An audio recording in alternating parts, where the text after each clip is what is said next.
What drives a man to challenge a legend?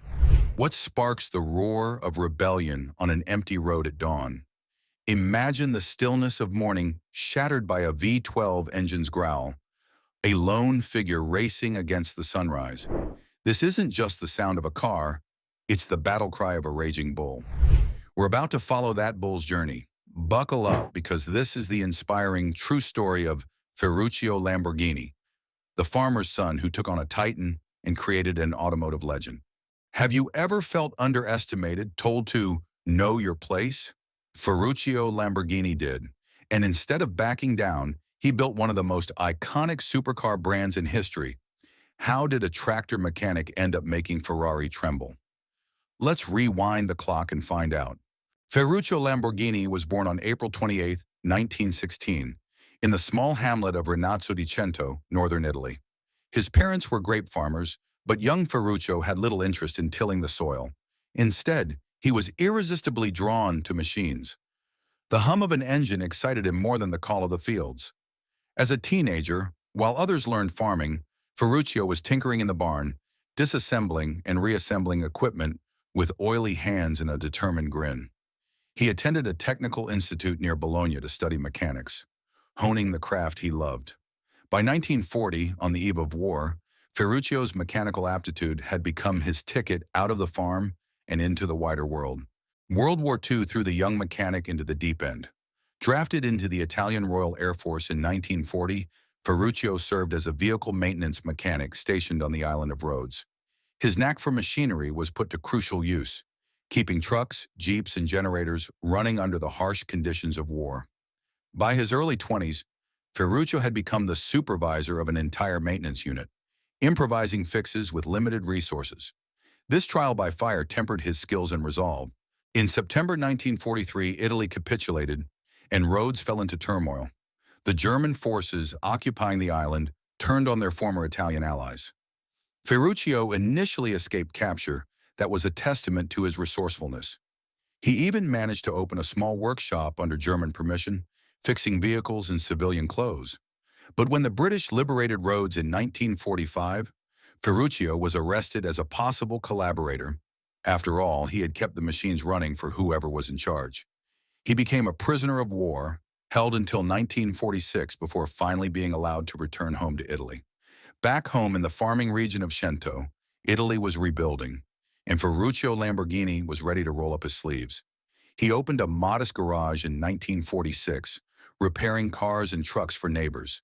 Italy's farmers desperately needed tractors to rebuild agriculture, but new tractors were expensive. Ferruccio saw an opportunity and a challenge. With a war surplus of military vehicles and parts lying around, he asked himself, why not build a tractor from all this scrap? Ferruccio's first tractor was a Frankenstein of parts: a Morris six-cylinder engine, a General Motors transmission, and a Ford rear differential, all bolted together into one functional machine. It was crude, but it worked, and it was cheap. In fact, his very first tractor was built to help his own father on the farm. Word spread quickly through the farming community that the clever mechanic Ferruccio could breathe new life into leftover war machines. Soon, other farmers begged him for tractors of their own. By 1949, Ferruccio officially founded Lamborghini Tractors on the site of his garage, and orders began pouring in. The timing was perfect. Italy's post-war economic boom was underway, and Ferruccio's rugged, affordable tractors were exactly what the country's reborn farms needed.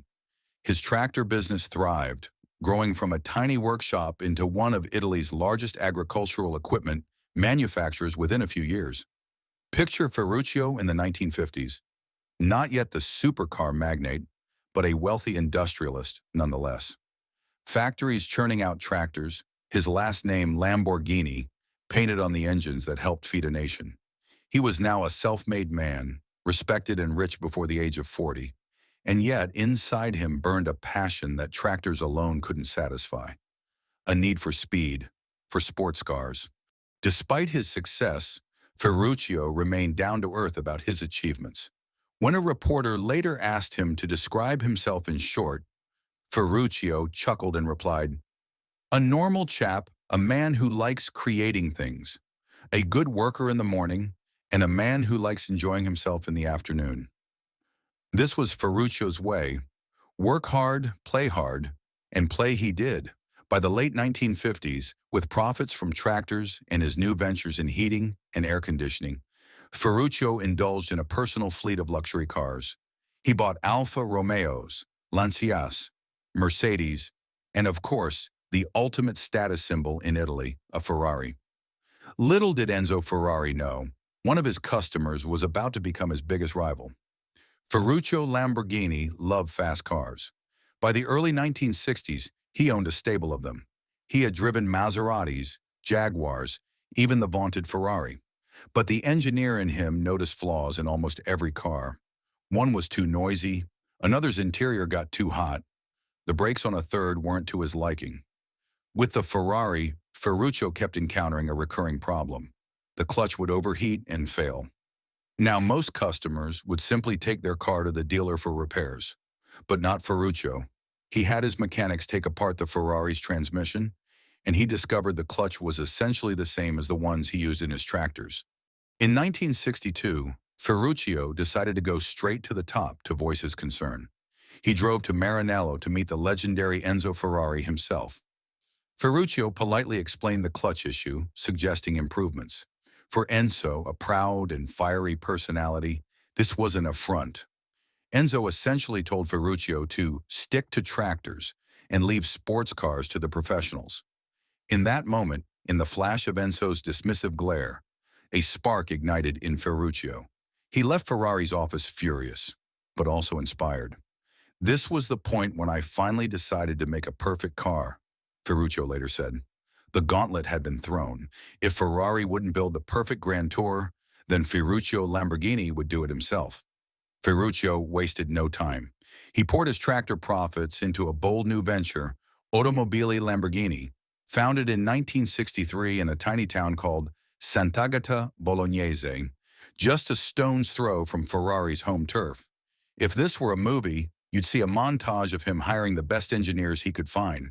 In fact, several were disillusioned, ex-Ferrari employees eager to prove themselves. He recruited great minds like Giotto Bizzarini, the genius who had engineered Ferrari's V12 engines, to design a brand new V12 for Lamborghini. He brought in young talents Gianpaolo Dallara and Paolo Stanzani to craft the chassis, and hired famed stylists like Franco Scaglione and later the design house Carrozzeria Touring to shape the body. In mere months, this dream team turned Ferruccio's dream into reality. By late 1963, the first Lamborghini prototype, the 350 GTV, was unveiled at the Turin Motor Show. It was a sleek two-seater coupe with a roaring V12 engine, a direct challenge to Ferrari's GT cars. GTV wasn't just a car, it was Ferruccio's opening statement to the world. There were hiccups.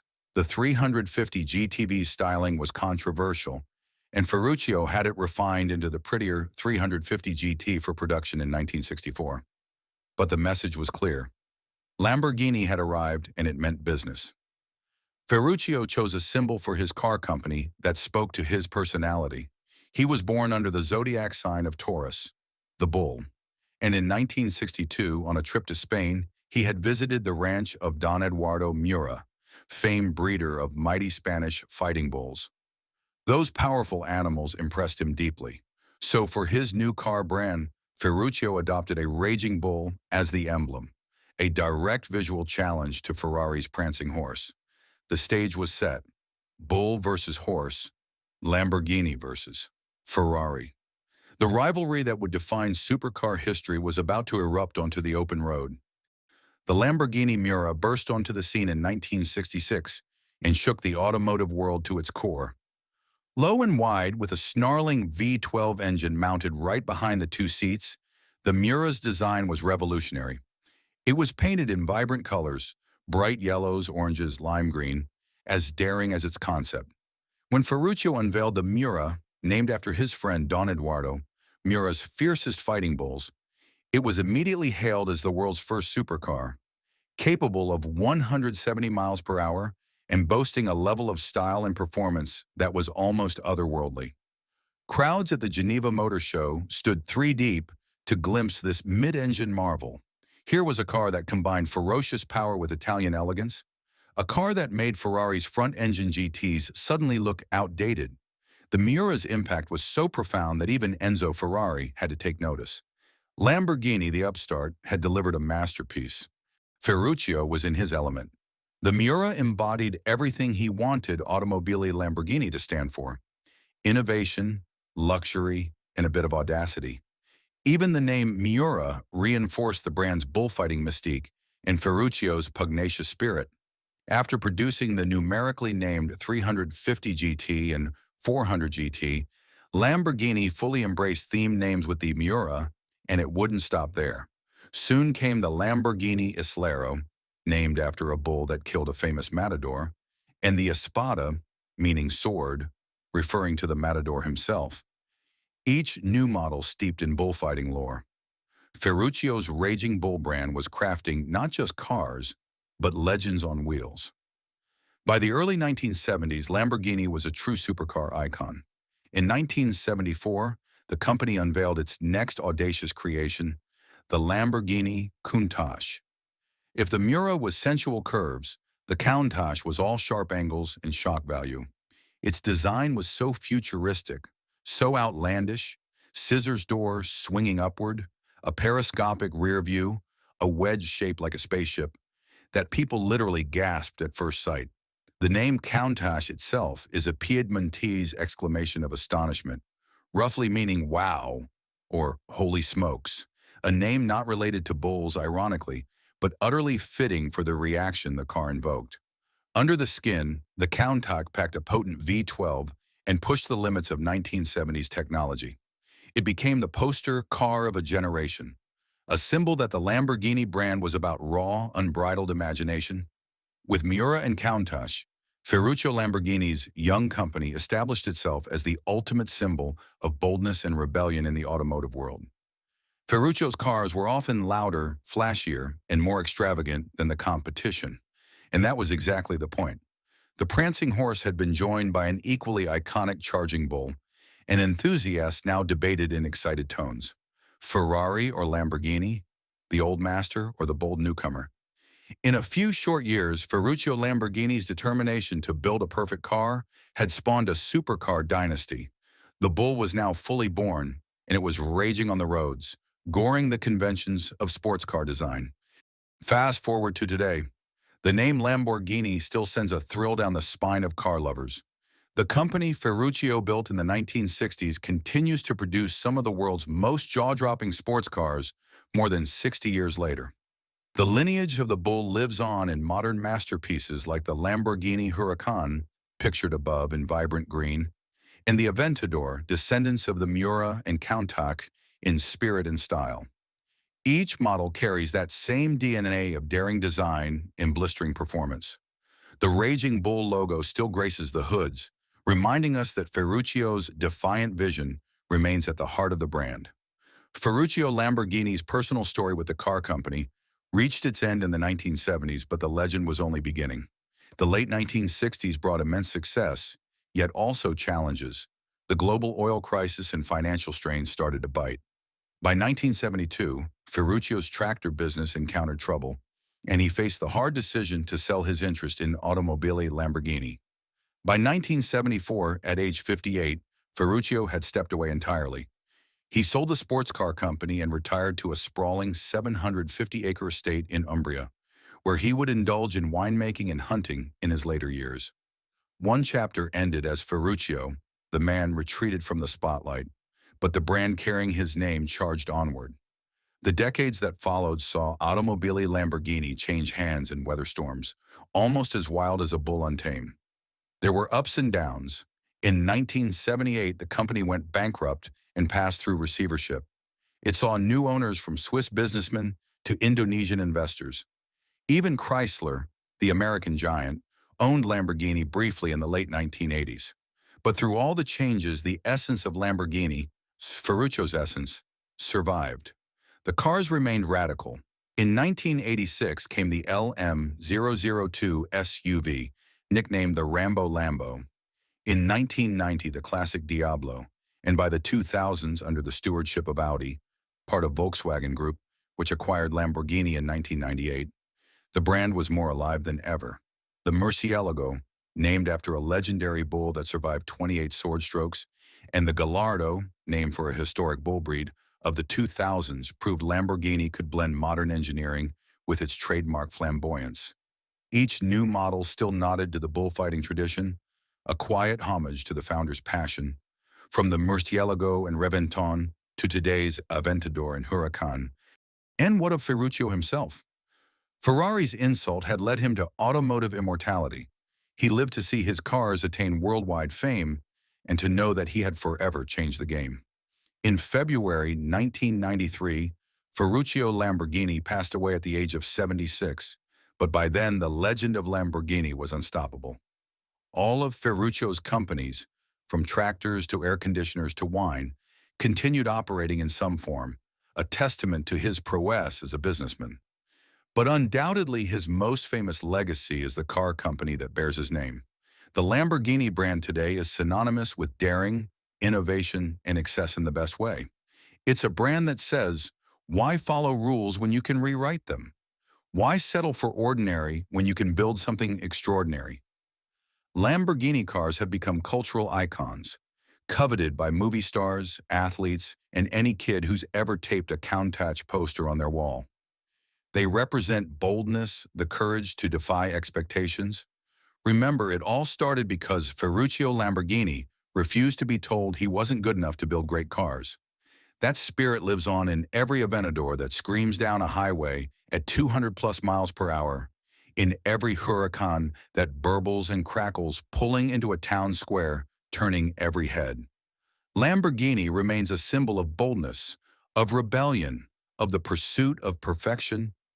It reminds us that sometimes a big dream and a bigger dose of audacity can create something timeless.